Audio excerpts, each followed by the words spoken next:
Sculându-i din morminte, pe toți i-a mântuit.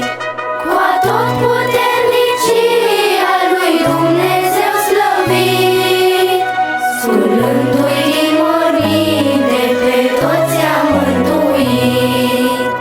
De zi din somn spre ziua aduceți la mormânt, în loc de plâns cântare, colitul drag și sfânt. Ca soarele dreptății Hristos a răsărit și tuturora viață ne-a dat din harul sfânt. Ca soarele dreptății Hristos a răsărit și tuturora viață ne-a dat din harul sfânt. E ziua cea menită a săptămânilor, stăpână împărăteasă și doamna zilelor.